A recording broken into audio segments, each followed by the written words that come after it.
To set up dual SIM on the Z Fold 6, I recommend opening the phone first before proceeding, as that will make inserting the SIM card tray back in easier. So we first need a SIM ejector tool. This is inside of this Z Fold 6 area. If you flip it, you have this leaflet which contains a charging cable and SIM ejector tool. So on the left hand side, we have this outline and a hole. This is the SIM card tray.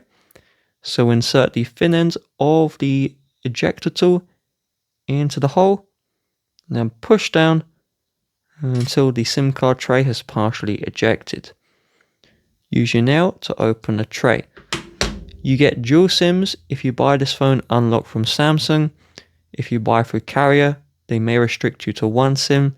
If you buy from other websites like Amazon, they may also only restrict you to one physical SIM. So what we do is we notice that ridge in the SIM card tray. We match that ridge with the ridge of the SIM card, and then it should fit in nice and flush. So I'll pop that in, and we'll do the same for the second SIM card. So we'll just repeat the process. Now we'll put the SIM card nice in. If there's a problem, just flip the tray the other way around, and that should help with the SIM card not being put in. Now we will put the tray back in. If it doesn't push in, you need to flip the tray over and rub it. So there's more to this video. If you had dual SIM card slots, you put in 2 SIMs, great. If not, we may need to set up eSIM. So to set up one physical SIM and then that second eSIM, we will open settings. Then we will select connections.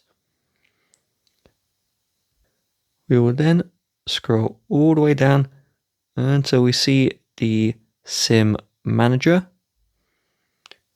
And inside of this one, we will have the add eSIM option. Some carriers will disable this, so please keep that in mind. However, if we have it, we can tap add eSIM, and then it should bring us to the add eSIM page. Transfer SIM from another device only works if you have an old Samsung running One UI 5.1, so most people won't use this. Search for eSIM. If your carrier put a cellular plan in the phone, it will download that and scan QR code.